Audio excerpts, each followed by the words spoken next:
What has been your greatest gain and insight from your 18 years of entrepreneurial experience? Staying true to myself, persistently doing what I believe is right, and focusing on creating unique and long-term value. In one sentence, how would you summarize what kind of company Xingjia is? In my view, Xingjia is a company that serves the grassroots market, providing ordinary people with high-quality products and services at affordable prices.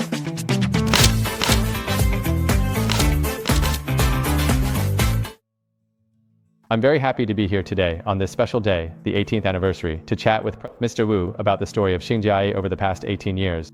Mr. Wu, could you start by telling us how you went from being a doctor to entering the convenience store industry back then? Getting into the convenience store business was actually a coincidence for me. I used to work at a hospital, mainly doing lab work as a doctor, which was mostly technical. I felt that the pace at the hospital was relatively slow, and I also hit a ceiling in terms of what I could learn, so I decided to do something that was relatively simple, but could also give me a sense of self-worth. And I also wanted to have holidays off. I thought this should be pretty simple. But as I got into it, I realized that doing this job well is actually not that easy. So I kept thinking about how to do this better, in a way that I would enjoy and that would be valuable to customers. How big it would get actually had a certain element of chance to it. When did you start to feel that from just a few stores, the business could eventually become a chain? It was only after 2 years that I had opened 6 directly operated stores. At that time, sales and profits were pretty good, with several million in profit each year. The team members in the stores kept saying, "Boss, can we build a brand together?" And some said they wanted to open their own stores too. So I helped them open a lot of stores. That's just how things went. And I felt that this could be done even better. It could be done in a way that's even more valuable. It's about pursuing the future and realizing my own self-worth. So step by step, I kept moving forward. There are actually a lot of pitfalls. Let's talk about it. When did you encounter your first pitfall? Actually, during this process, we also wanted to upgrade our brand. Before, we were really just individual business owners.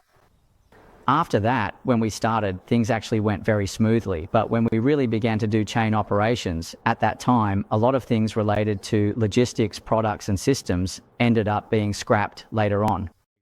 For instance, when we first bought this system, we bought it online, but later discovered it was a pirated version. And when hiring people, we also took many detours and made mistakes. In the first stage, when we reached 1,000 clients, right, in 2016, if we look back at that time, what were the major challenges you faced and what important adjustments and reflections did you make in response to those significant impacts? Before that, honestly, I was also quite naive. When we transformed into a retail store, at that time, there wasn't a single person in the entire company who had any retail experience.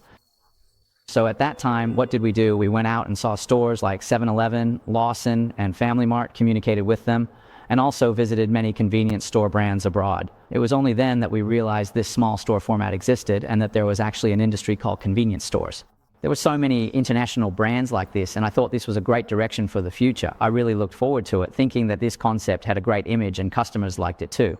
It was also possible to scale up and create something substantial. So around 2015 or 2016, I started to gain some understanding of the convenience store industry and its brands.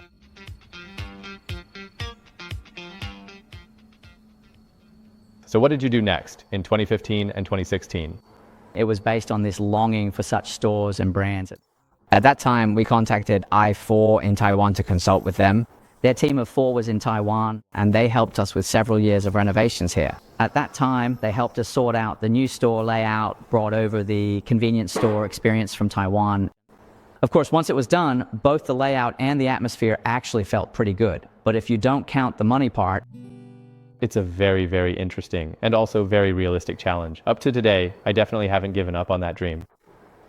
Let me backtrack a little. Before we developed the new model that could be provided to franchisees under the circumstances of our directly operated stores in 2018, I remember we discussed this. At that time, we thought that if we gave it to franchisees, it felt like the profit margin left for franchisees wasn't enough. So everyone started discussing how we could further improve this model. At that time, we talked a lot about breakthroughs in product categories. At that time, we chose the theme of a fresh milk. Right. We should have had 3 to 5 candidates, right? After everyone discussed together, we considered the possibilities, our capabilities, and the barriers that could be formed. In the end, everyone unanimously decided that the main topic would become our key transformation battle in 2019, as well as the company's crucial campaign. Mr. Wen, could you help everyone recall how Xingjia was brought in, and later on, I think the continuous efforts we made to break away and make breakthroughs? At that time, it was actually very difficult for us to gain an advantage in the ambient temperature market. So looking ahead, is there an opportunity in the cold chain? If we assume there is an opportunity in the cold chain, where exactly is it? But, well, when you look at it, it's all about dairy products, ambient milk, yogurt, fresh milk. In Hunan, the annual sales of ambient milk alone are nearly 10 billion yuan, while the entire fresh milk market in Hunan is actually only worth tens of millions of yuan. This seems pretty difficult, but in reality, if we look at it from a future perspective, we believe it will definitely continue to grow. Right now, the entire Hunan market's sales volume is close to 1 billion.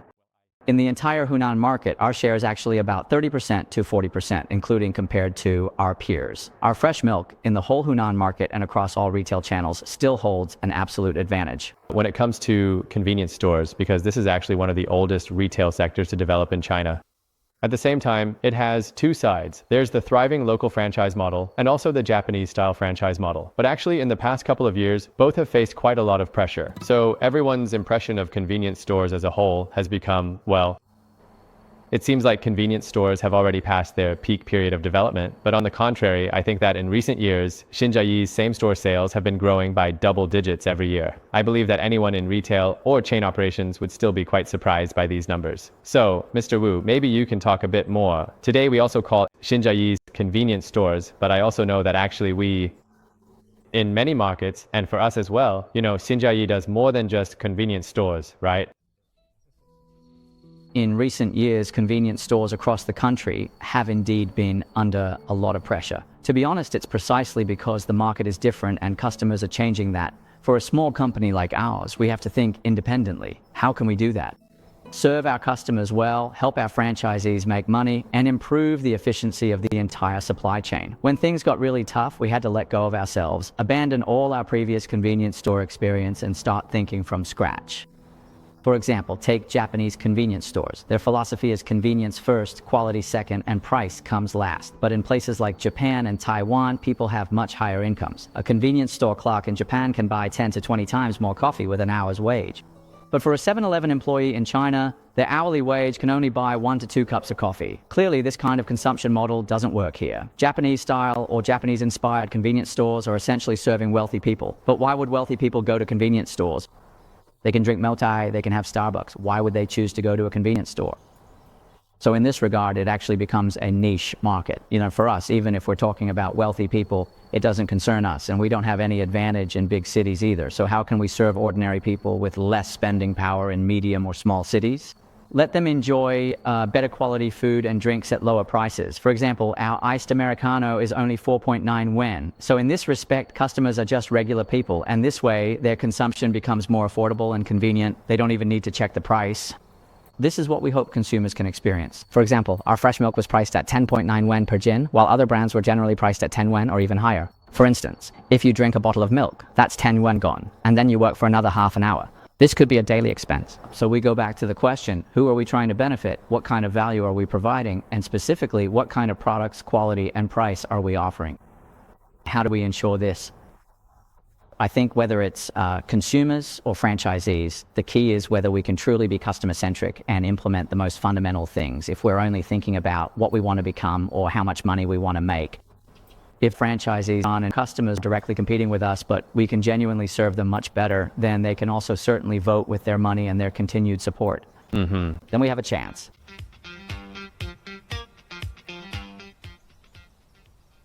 Another thing is that now we've opened a lot of stores in lower tier markets. We've opened stores in prefecture level cities and even in counties. Now basically all of Hunan has stores. So following the differences we just talked about, what kind of feeling do consumers get when they walk into a Xinjiayi store, whether it's in Changsha or in lower tier cities in Hunan?